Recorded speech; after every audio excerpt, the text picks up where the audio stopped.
시간에 자, 우리 오늘 더 재미있게 또 즐겁게 하나님의 말씀을 잘 우리 배우고 이해하는 시간을 갖도록 하겠습니다. 여러분, 우리가 성경은 늘 얘기하지만 하나님께서 한 단어가 모이면 문장이 되잖아요. 또 문장이 모이면 생각과 사상이 돼요. 하나님은 우리 단어, 문장 이런 걸 통해서 여러분에게 하나님의 생각을 가르치기를 원하세요. 그래서 하나님의 뜻대로 살아가는 그런 삶으로 우리 계속 인도해요.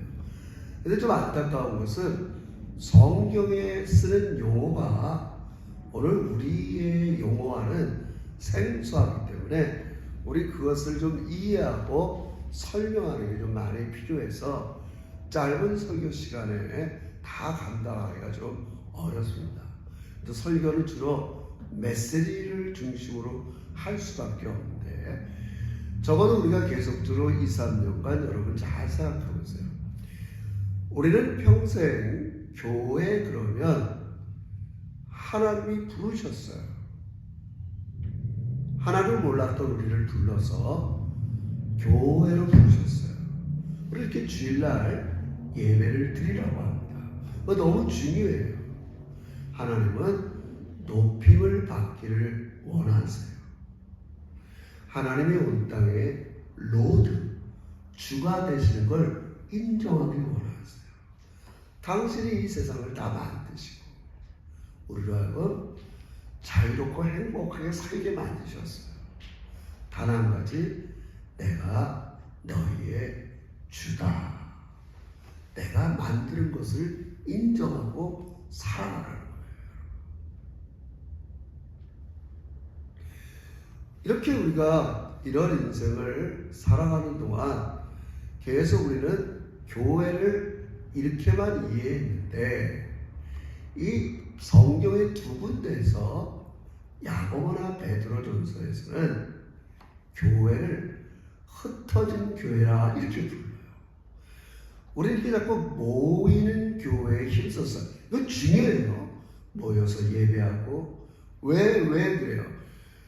한 주 동안 내가 일상에 보이는 데 살다 보면 보이지 않는 하나님을 집중하고 마음에 모시고 살기가 여간 어려운 게 아니에요. 좀 그런 것들을 다 떨쳐내고 정한 공간, 장소에서 다시 한번 회복하는 거예요. 너의 삶의 주인이 누군가? 너를 진짜 도와주고 너의 문제를 치료하고 회복할 사람이 누군가? 여러분, 우리 일상에서 만약에 윤건사처럼 질병에 눌려있다. 다른 게 잘 생각이 안 나요. 분주하다. 다른 게 생각이 안 나요. 저도 이사 때문에 한 주 동안 책 정리하고 제가 보니까 책장이 25개에 책이 2,500권이에요. 이건 감당이 안 되는 거예요, 여러분. 수십 박스를 나눠도 예전에는 이렇게 열쇠를 미리 주면 제가 좀 미리 갖다 놨는데 당일날 받아갖고 당일날 처리하니까 이삿짐을 2번 나눠도 힘든 거예요. 하나님께 집중하기가 너무 어려운 거예요. 힘은 없고 계속 이 세상에서 제일 무거운 게 책박스잖아요. 이게 너무 어려운 거예요. 그러니까 하나님은 좀 일상의 삶을 뒤로 물러서고 그래, 한 주 동안 너를 지배했던 게 뭐니? 병이니? 분주하니? 일이니? 다 인정하는 거예요. 그러나 자칫 내 마음에 가장 중요한 보물, 가장 중요한 걸 혹 잃어버리고 살까? 잃어버리고 살까? 여러분, 우리 즐거운 일이 많으면요. 저도 예전에 중고등부 대학교 때 보면 너무 친구들이 좋고 교회에서 대학교 형들이 좋고 같이 등산도 다니고 그러니까 부모님 생각이 안 나는 거예요. 너무 좋으니까 늘 친구 만나고 뭐하고 진짜 중요한 걸 잊어버려요. 다 이제 하니까 제가 막내니까 부모님은 다 연로하시고 돌아가시는 거예요, 여러분. 여러분, 인생은 좋은 거나 슬픈 거나 우리의 정말 중요한 것을 훼손할 때가 많이 있죠. 주일날은 이걸 빼고 가는 거예요. 내가 한 주 동안 이 눈에 보이는 세상 속에 나를 지배했던 것들을 좀 내려놓고, 여러분 요즘 얼마나 다들 힘드세요. 비즈니스 열심히 하지 않으면 어려운 시대가 됐단 말이에요. 그러나 우리는 그거 위에 하나님이 우리를 지배하시는 것을 다시 회복하러 이 자리에 나왔어요. 그럼에도 불구하고 또 하나님은 내일부터 월요일 날 우리를 세상으로 흩으셔요. 그러니까 오늘 내가 하나님의 주되심을 다시 확인하고 돌아가지 않으면 우린 더 힘든 삶을 살아가는 여지가 있겠지요. 그래서 주일날 회복하는, 어떻든 간에 하나님은 우리 교회를 부를 때 흩어지는 교회, 제가 용어를 설명하는 거예요. 우리 제자교회 표현으로 하면 보냄받은 교회라는 거예요. 그럼 왜 그렇다고 그랬어요? 우리가 세상에 없으면 하나님을 알리는 매개체가 없어지기 때문에. 이거 너무나 당연해요. 지금 우리가 이런 공적 사회에서 우리는 함부로 얘기할 수가 없어요. 정치라는 영역, 이런 학문이라는 영역 속에서 성경 갖고 나와서 얘기하면 말이 안 통해요. 왜? 지금은 그거 성경을 전제로 우리랑 대화하려면 너희 말이 안 돼. 그렇게 하면 안 돼. 하나님을 알린다는 게 너무 힘든 시대가 되었단 말이에요. 그래서 우리는 어떻게 알린다고 했어요? 그냥 내 존재로서, 내가 일터에서, 가정에서 내 존재로서 내가 힘들지만 즐거워하고 살고, 소망과, 아니 힘든데 안 믿는 사람처럼 똑같이 맨날 원망하고 불평하고 힘들다 그러면 누가 우리 존재를 통해서 하나님을 알릴 수 있어요? 그럼 우리는 그들과 똑같은 상황에 있을지라도 자꾸 조금씩 하나님을 신뢰하고 하나님을 기뻐하고 자꾸 그런 존재로 우리가 살아가는 거죠. 할렐루야. 한꺼번에 조금씩. 어떤 분은 이제 시작해서 걸음마처럼 조금씩 하나님의 존재를 이해하고 알아가는 분이 있는가. 어떤 사람은, 저 같은 사람은 그래도 오래됐으니까 모든 영역에서 더 명백히 나를 향한 하나님의 뜻을 알려고 하고, 지금 내가 하는 일이 하나님의 뜻과 맞는가, 내가 목사로서 하나님께서 나에게 하나님 가장 중요한 일이 뭔가, 지금 내가 하는 일이 영혼을 돌보는 일과 무슨 상관이 있는가, 자꾸 점검할 거 아니에요. 그렇잖아요. 내가 지금 일주일 동안 수많은 일을 하는데 이게 우리 제자교회 한 영혼들을 돌보고 기도하고 생각하는, 늘 거기에 초점을 맞추려고 노력하겠죠. 어떤 사람은, 또 어떤 사람은 그냥 뭐 이렇게 있다가 조금씩 하는 사람도 있고, 그거 누가 뭐라 할 수 없어요. 우린 다 이제 하나님께서 그 길을 걸어가게 하시는 거예요. 우리 보냄받았어요. 우리가 아니면 하나님을 알려질 매개체가 없어집니다. 물론 다른 사람을 하나님이 쓰시겠죠. 뭐 우리 쉽게 예를 들었어요. 토요일날 워터루 예배, 우리 제자교회가 우리 임영순 선교사, 임순영 선교사님은 셋째 주도 우리가 맡아주길 원해요. 지금 감당할 수가 없어요. 누군가 매개체가 되지 않으면 거기 할 사람이 없는 거예요. 예를 들어, 아까 뭐 또 클로저 했다가 어떻게 될 수는 있지만 똑같은 거예요. 어디 있어요. 그러나 하나님은 하나님의 일을 하세요. 오해하면 안 돼요. 우리가 그 일에 참여하는 게 특권이라는 거예요. 조금 우리가 이해의 벽을 넓혀야겠죠. 그래서 우리가 중요하단 말이에요. 왜 흩어져 있는 우리가 중요하냐는 말이에요. 그래도 너희는 나를 알고 내 계획을 알고 내 목적을 아는 사람이니까 조금씩 그걸 드러낼 때에 하나님의 나라가 임하게 되기 때문에 그래요. 너무 여러분과 제가 너무 하나님 앞에는 굉장히 중요한 사람들이에요. 어렵죠. 저도 우리 애들한테 너 학교에 가서 뭐 이렇게 해서 일터에서 아빠 이게 쉬운 게 아니에요. 애들 가르치기도 어렵고 그런데 뭐 하나님을 알리고 그러나 존재로서 내가 크리스찬 선생으로서 조금씩 우리는 자꾸 하나님은 우리를 통해서 그러한 일들을 원하시는 거예요. 여러분 제가 말씀드렸지만 호주는 아직도 49%가 크리스찬 스쿨이에요. 근데 예전에는 안 그랬어요. 근데 말만 크리스찬 스쿨이지 그 펠런츠 그룹들의 입김이 너무 세요. 무늬만 자꾸 크리스찬 스쿨로 변하고 있어요. 그리고 펠런츠들이 원하는 그 오피니언이 더 강하게 역사한단 말이에요. 잠깐 뭘 자꾸 얘기해요. 자꾸 그렇게 하나님을 알리는 게 어려워지는 시대가 되었단 말이에요. 그렇다고 힘드니까 나도 대충 발 빼고 살자. 여러분 하나님이 원하지 않으세요. 어렵지만 어렵죠. 우리 놀라운 사람들이에요, 여러분처럼. 이렇게 주일날 나와서 다시 내가 그걸 회복하고 흩어진다. 자꾸 생각한다. 흩어졌어. 그래서 야고보서는 흩어진 교회에게 편지하는 거예요. 똑같아요. 흩어져 가보니까 흩어져 살아가는 사람들의 이야기와 주일날 안목사를 통해서 들은 하나님의 이야기가 충돌된단 말이에요. 그 목사님 이론이죠. 그렇게 살아가기가 얼마나 어려운 줄 아세요? 그게 야고보와 1장 4절에 얘기하는 여러 가지 시험이라는 거예요.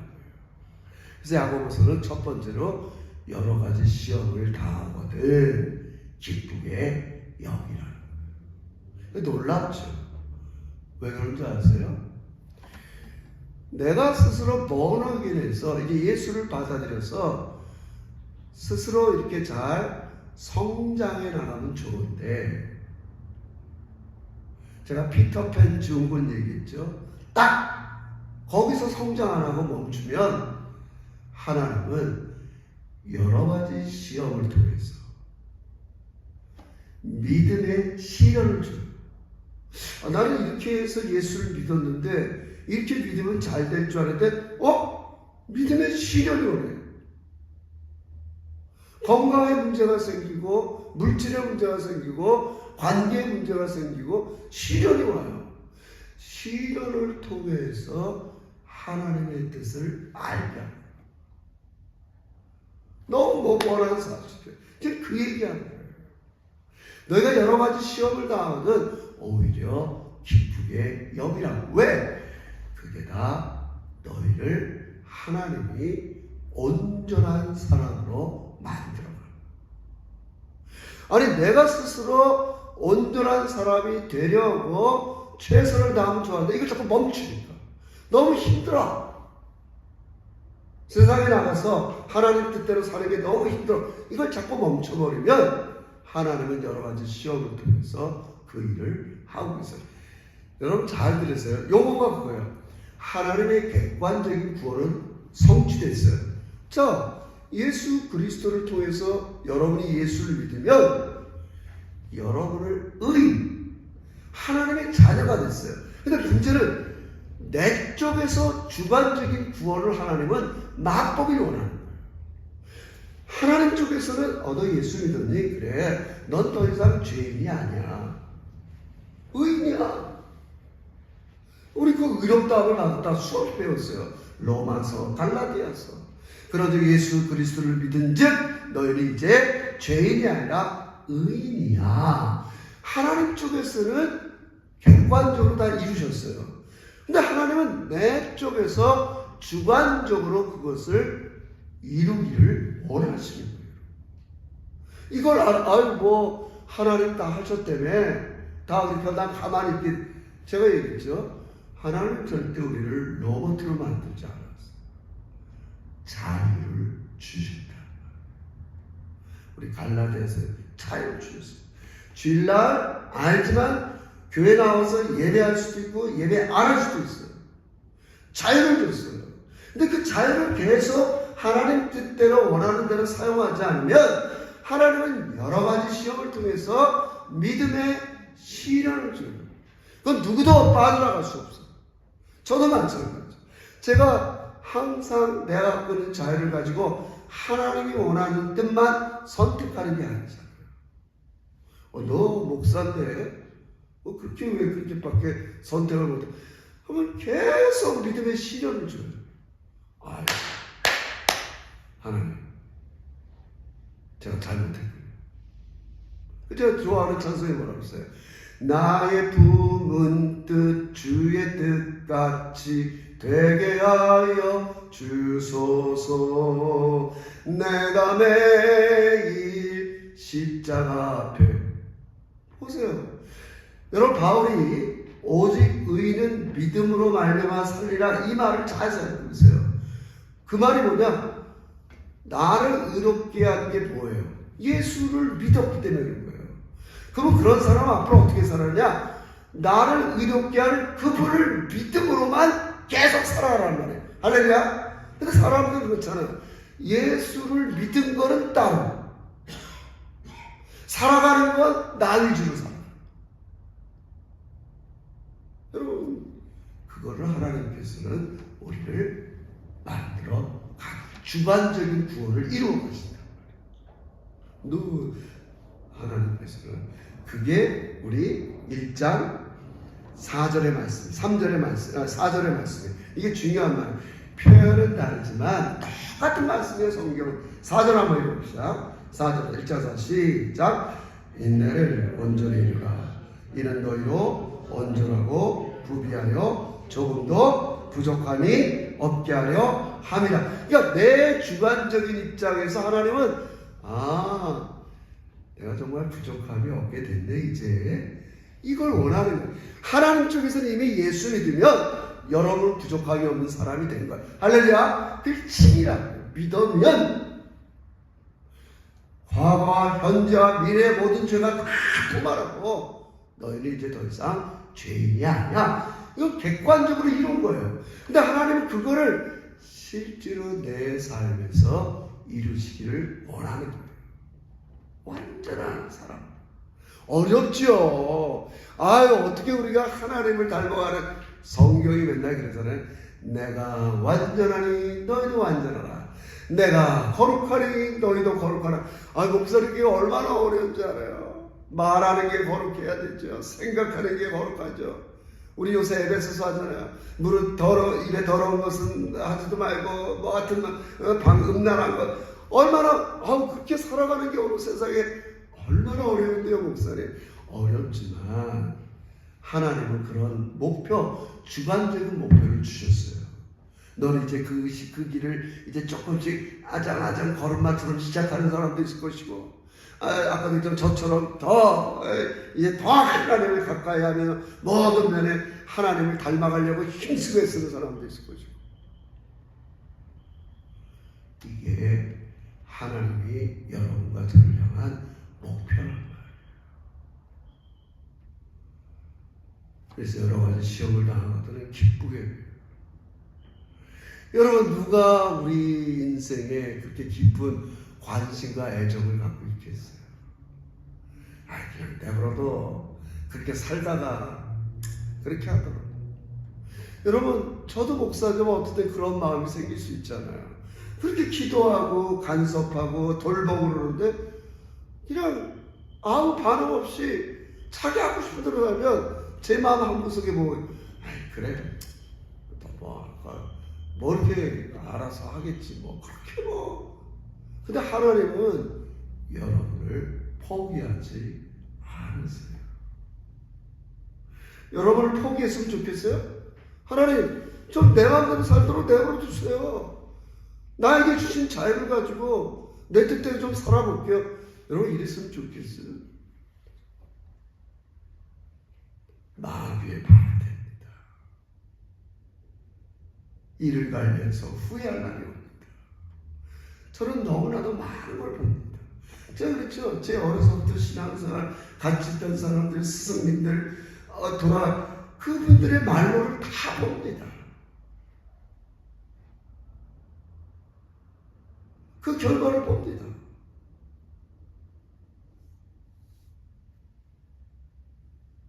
자기가 원하는 대로 살고, 자유롭게 살고, 먹고 싶은 거 먹고, 우리 아까 등반에서 했지만 술도 먹을 수 있고, 그거 다 그 결과가 우리에게 다 보게 돼요. 하나님은 여러분을, 제가 늘 좋아하는 표현이잖아요. 사랑하는 여러분을 세상에 빼앗기길 원하지 않으세요. 할렐루야. 이게 얼마나 복음인지 몰라요.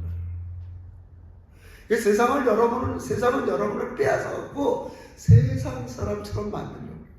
마귀는 자꾸 하나님 손에서 여러분을 뺏어갖고 세상 사람처럼 만들려고. 그래서 시험을 당하거든 지혜를 구하라.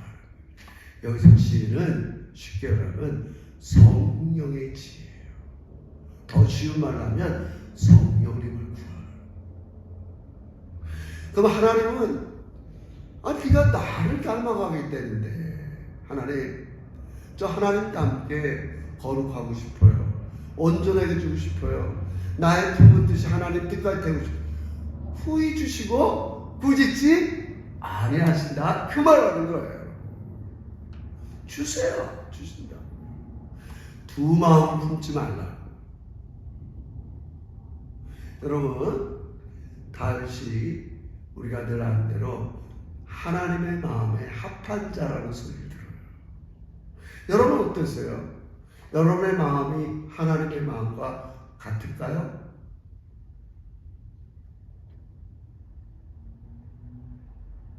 하나님은 우리의 마음의 중심이 하나님과 같기를 원하세요. 내 마음의 중심에 가장 중요한 분이 하나님이세요. 알지만 실제로 많은 사람들이 이것을 빼앗긴 채 살아가고 있어요. 다윗이 어떻게 해서 그렇게 하나님의 마음에 합한 자가 되는지 우린 잘 알 수는 없어요. 적어도 그것은 하나님은 외모를 보지 않는다는 거예요. 여기 외모에는 이 사람이 얼마나 부를 가졌고 많이 배웠고 이런 거를 보지 않는다는 말이에요. 이스라엘의 왕을 뽑을 때 사무엘이 다윗의 모든 11형제 중에서 맨 말째였어요. 형들은 키도 크고 얼굴도 붉고 너무 나이스했어요. 근데 하나님께서 나는 외모를 보지 않아. 그 말이 뭐예요? 보이는 걸 먼저 보는 분이 아니라는 거예요. 마음의 중심이 내 마음과 닮은 사람을 찾는 거예요. 그러므로 지혜는 내가 구할 때, 기도할 때, 여러분 여러 가지 시험을 당하면 그거 기도하라는 거예요. 하나님, 내 마음의 중심이 하나님의 중심과 같기를 원합니다. 여러분 중요합니다. 그거 없이 우리의 병을 치료하고 우리의 물질을 회복하는 것 순서에 맞지 않을 뿐이에요. 하나님은 우리의 마음, 하나님이 여러분과 저에게 임하는 가장 기본이 우리의 마음, 영혼이에요. 내 영혼에 하나님이 주가 되시는 거예요. 우리는 아직 이 싸움에서 계속 싸워나갑니다. 여전히 내 마음에 주는 나면서 하나님이 나의 이것저것을 도우는 그런 것들을 하나님은 원하지 않으세요. 하나님이 내 마음의 주인으로서 우리를 다스리시기를 원하세요. 그 얘기야. 두 마음을 품고 기도하면 안 돼요. 하나님, 주님이 우리 제자교회 주님 아니십니까? 주님이 내 자녀들 마음에 주님이 아니십니까? 주님이 내 인생, 내 마음에 주님이 아니십니까? 내 마음에 주님이 계시고 주님의 생각이 내 생각이 돼서 나의 질병을 치료해 주시고 나의 연약함을 치료해 주시고 내 자녀를 치료해 주시옵소서. 여러분,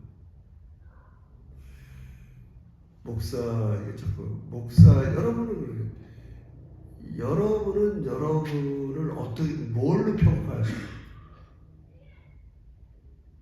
목사 세계는 안 목사를 뭘로 평가할 것 같아요? 제가 늘 얘기했지만 교회의 크기로 평가합니다.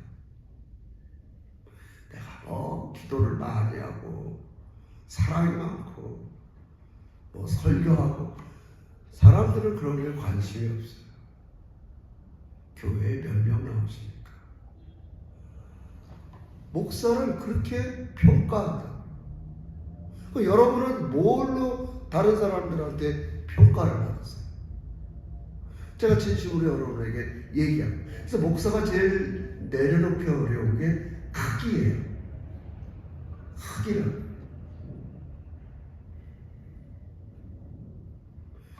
그래서 하나님은 기도를 통해서 여러분의 마음에 욕망이 바뀌길 원하는 거예요. 참 어려워요. 제가 좀 어줍지 않게 교회사를 좀 공부하고 있어요. 여러분, 미국의 중산층이 왜 무너진 것 같아요? 트럼프다, 해리스다. 욕망이 바뀌지 않는 거예요. 굿 크리스찬들이. 바이블 벨트라는 이 굿 크리스찬, 미국의 남부 바이블 벨트가 있어요. 보수적인, 공화당을 지지하는. 그 사람들 마음속에는 중상층이라는 욕망이 있어요. 절대 가난해지고 싶지 않아요. 그들이 세계관, 기독교에 대한 진리, 공부를 많이 해서 교회들마다 침례교회에서 바이블 스터디, 기도운동 많이 했어요. 근데 그 안에 중상층이라는 욕망을 못 내려놓는 거예요.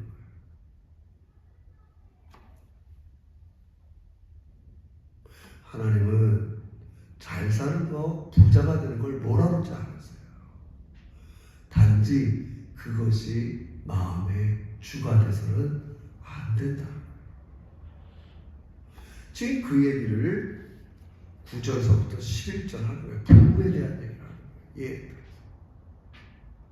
그 안에 그 욕망을 내려놓지 못해요. 그래서 지혜라는 건 뭐예요? 진짜 지혜, 성경의 지혜는 얘야. 그건 있으면 좋지만 없어도 별거 아니야. 들의 풀밭처럼 바람이 불면 다 지나갈 거야. 너희가 이 땅을 사는 동안 오늘 9절은 낮은 형제, 가난한 그리스도인을 얘기해요. 교회 안에 가난한 그리스도인들이 꽤 많았단 말이에요. 1세기 때. 가난한 그리스도인들은 자기의 높음을 자랑하라. 왜? 너희가 앞으로 얼마나 높아질 사람이라는 걸 이해하라는 거예요. 지금은 낮은 신분, 낮은 어떤 인컴 때문에 때로는 한탄스럽고 경제로 쪼들리고 어렵지만 높음을 너희들이 바라보라. 반대로 부자 그리스도인들은 이렇게 얘기하고 있어요. 10절에 보니까 부한 자는 자기의 낮아짐을 자랑하라. 이게 무슨 말이에요? 내가 돈 좀 있는데 낮아짐을 잘하는. 교회에서는 그런 것들이 아무것도 아닌 걸 취급받을 때 기뻐하라. 그거 별거 아니야. 제가 얘기하지만 이 야고보서도 마찬가지로 뒤에 이제 그런 게 나와요. 딱 보세요. 이제 쭉 보면 이제 3장에 보면 이제 부자들이 오면 좋은 자리에 앉게 하고 뭐 이렇게 가난한 자들 오면 막 이런 게 있었단 말이에요. 교회 안에. 우리도 뭐 마찬가지죠. 막 이렇게 부자들이 오면 좀 이렇게 눈빛이 달라지고 행색이 남도하면 뭐 그럴 수 있어요. 인간이라는 게. 근데 교회 하나님 나라를 이해하는 사람들은 그런 대접을 못 해줬다 해도 자기의 낮아짐에 여기 자랑이란 말은 rejoice, 즐거워하라. 내가 사회에서 이 정도 신분인데 교회 갔더니 나를 대접을 안 해? 그게 정상이라는 거예요. 그걸 기뻐하라. 그렇지 않으면 세상과 교회가 똑같을 거예요. 내가 세상에서도 좀 더 없는 것 때문에 차별받았는데 교회 오니까 똑같이 차별하더라. 뭐가 다르겠어요? 아니야. 가난한 그리스도인들은 너희의 높아짐 때문에 즐거워할 것이요. 좀 돈이 있는 사람들은 그래 교회가 나를 세상의 관점에서 평가하지 않아도 나의 낮아짐으로 인해서 기뻐하고 즐거워하는. 할렐루야! 이 진리를 이해하는. 그게 지혜예요. 그게 지혜예요. 하나님 나라 안에서는 그런 게 아니구나. 바울이 지금 그러니까 야고보가 지금 한 예를 드는 거예요. 여러 가지 시험 중에서 그때의 사람들이 가장 시험에 많이 든 게 물질이란 말이에요. 내가 갖지 못한 물질을 남이 가지면 그러면 안 되지만 때로는 시기할 수도 있고, 나는 못 가졌는데 저 사람이 나보다 뭘 그렇게 했다고 갖는 거에 대해서 사람들이 낙심도 할 수 있어요. 세상은 그렇게 될 수 있으나 너희는 즐거워하라는 거예요. 근데 제가 이 설교를 준비하면서 생각을 해봤어요. 하나님 그게 뭐 사실 말처럼 쉽습니까? 눈에 보이는 다 중산층의 삶을 살려고 그러고 다 교회 사이즈 커야 그냥 왕 빵빵 막 이래야 사람들이 막 나이스하지. 여러분, 하나님이 마음의 중심을 보신다고 했죠. 마음의 중심을 보신다. 그러니까 이 야고보 사도는 예수님의 동생이지만 예수님의 말씀을 얼마나 많이 들었겠어요. 두 주인을 섬기지 마라. 내 보물이 있는 곳에 내 마음이 있다. 네 지금 마음의 중심, 네 보물이 뭔가를 예수님은 계속 가르쳤단 말이에요. 자, 이제 우리 이렇게 정리하면서 마무리합시다. 여러분, 지금 바울이 미안합니다. 야고보나 성경 전체가 1장 4절 우리를 온전한 사람으로 만든다는 말은 다른 로마서나 갈라디아서를 얘기하면 아까도 얘기했어요. 객관적으로 우리를 예수를 믿으면 완전한 의로운 사람이 됐어요. 다 그렇게 됐어요. 예수 믿으면 객관적으로. 주관적으로 이제 우리가 여러 가지 시험, 믿음의 시련을 통해서 완전한 사람으로 우리가 계속 자라가기를 하나님은 원하세요. 그러면 여기 나와 있는 완전한 사람, 의로운 사람, 이런 사람들을 마지막 하나님이 주시는 선물이 뭐냐? 그걸 성경은 상속자라고 해요. 기업. 자, 우리 아까 찬양 부를 때 제가 집에서 이렇게 했어요. 나의 영원하신 기업 생명보다 귀하다. 자, 내가 이 찬송을 부르면서 하나님, 아니 진짜 내 목숨보다 내 지금 이 생명보다 하나님의 기억이 진짜 중요한가요? 문득. 여러분 어떠세요? 자, 유서아 권사님, 김영수 권사님, 우리 여기 젊은 세대보다 아니면 좀 있으면 죽을 거예요. 아니 죽는 거보다 기억이 더 중요하대. 이게 무슨 말이냐는 말이에요.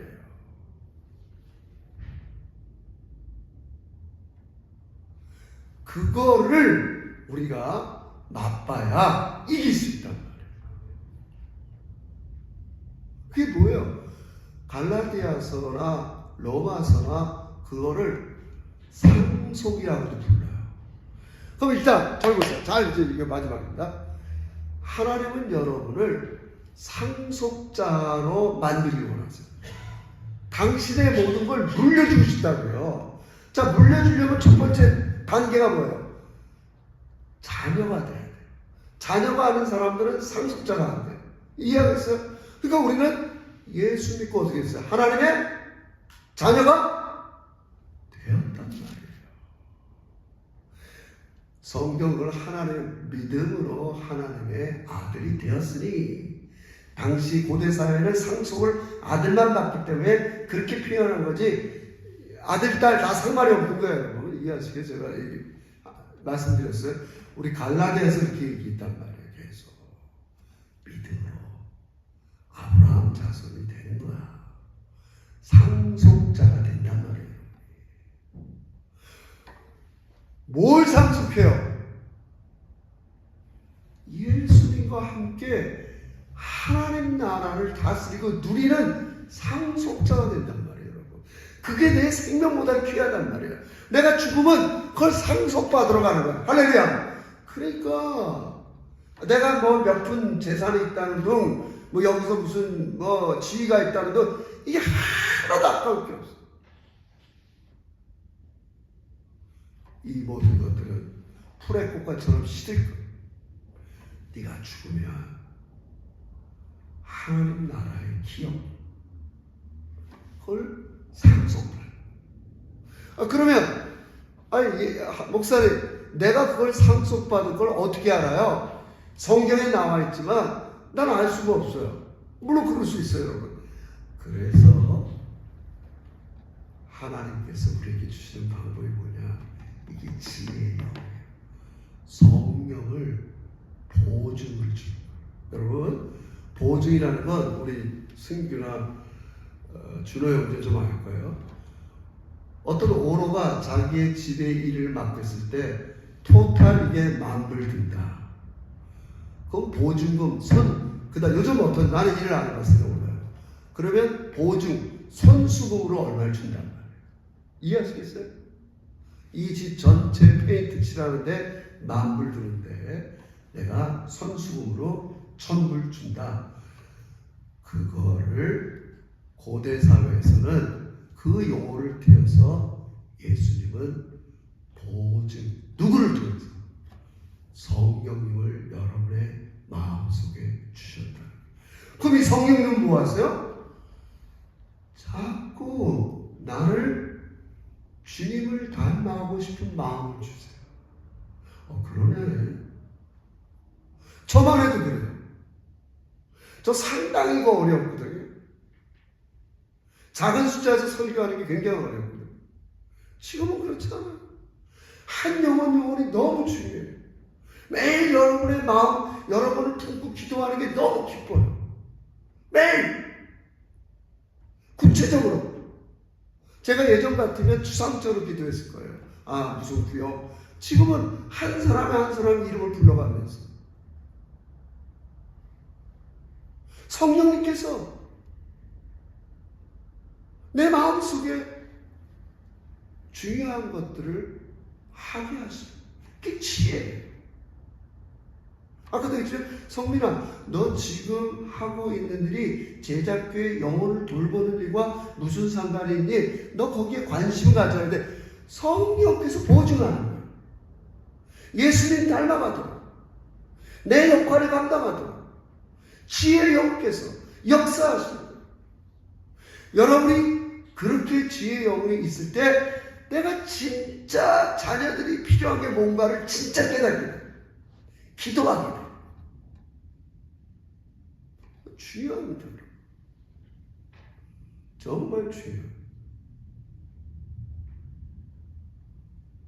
그냥 기도하는 게 아니에요. 아버지의 마음이 내 손주들, 아버지의 마음이 내 자녀들, 아버지의 마음이 내 안에 있기를 기도하는 거예요. 그게 보증하는 거예요. 내 힘으로 그게 안 돼요. 인간은 자꾸 보이는 세상을 욕망하게 돼 있고 중산층을 살고 싶고 계속 그렇게 가고 싶어요. 절대 우리 인간은 스스로 그 길을 갈 수가 없어요. 하나님이 이루신 의의 길로 우리 갈 수가 없어요. 보증 선수금을 주듯이 성령님을 지금 여러분에게 주셨어요. 그럼 나는 어떻게 돼?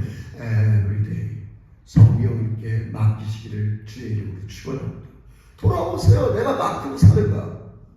거의 안 맡깁니다. 미안한 말씀이죠.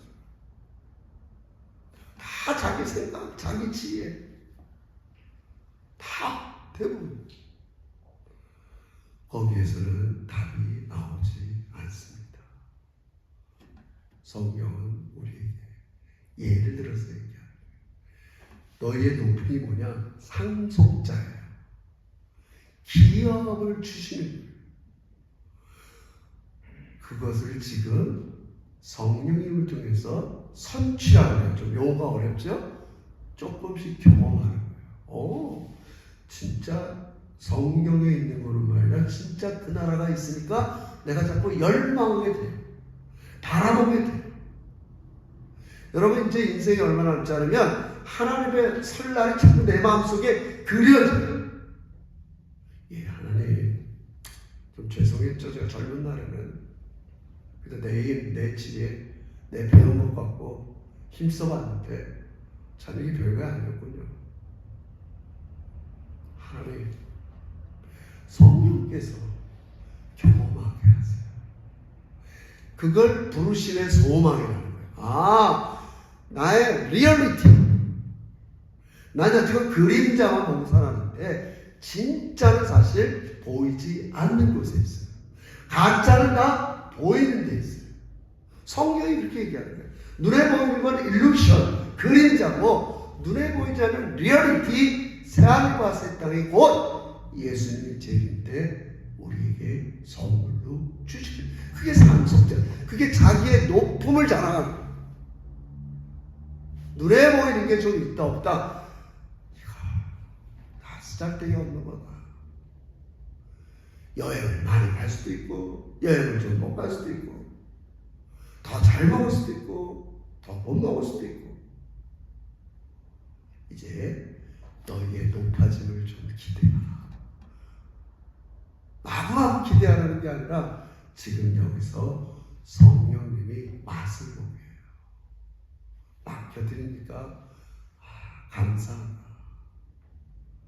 이렇게 평화롭고 이렇게 기분이 좋고 이렇게 즐거운데 하나님 그 나라를 저에게 주시는 겁니까? 감사합니다. 내 마음에 하나님의 나라가 임하는 거예요. 내가 천국에서 맛볼 그 나라가 지금 여러분의 마음속에 임하는 거예요. 그리고 이게 모여서 우리 제자교회에 임하는 거예요. 소수가 예배를 드려도 하나님이 임하는 거예요. 예배 끝나고 식사할 때 하나님이 임하는 거예요. 가정에서 하나님이 임하는 거예요. 그게 바로 지혜의 영이세요. 우리 어렵지만 이 길을 가봅시다. 이 세상 눈에 보이는 여러 가지 유혹이 있지만 하나님 이걸 무시하지 않으세요. 그러나 너희에게 가장 중요한 보물은 하나님 나라야. 하나님 나라를 선물로 주려는 거예요. 인간이 만든 세상 나라를 여러분에게 주는 게 아닙니다. 하나님 우리에게 주시길 원하세요. 성령님을 통해서 이 나라를 매일매일 맛보며 살아가는 여러분과 제가 되시기를 주의 이름으로 축원합니다. 기도합시다. 하나님의 생각은 우리의 생각과 너무 다릅니다. 하나님은 너무 크셔서 자기 아들을 죄인들을 위해서 내어준다는 생각을 어떤 부모가 할 수 있겠습니까? 하나님의 지혜는 사단도 몰랐고 누구도 몰랐습니다. 이런 식으로 죄인들을 구원할 줄은 아무도 몰랐습니다. 만세전에 감추었던 비밀을 우리에게 알게 하셔서 예수 믿게 하시고 하나님 나라의 상속자 기업 우리를 유산으로 주셨는데 너무 이 땅에서 눈에 보이는 것 때문에 시험에 들지 않도록 우리를 불쌍히 여겨 주시옵소서. 우리 제자교회에 지혜의 영을 부어서 마음의 욕망이 바뀌게 하여 주시옵소서. 우리 제자교회에 지혜의 영을 내려주셔서 내가 장차 들어가고 누릴 이 상속을 조금이라도 맛보며 살게 해 주시옵소서. 예수님의 이름으로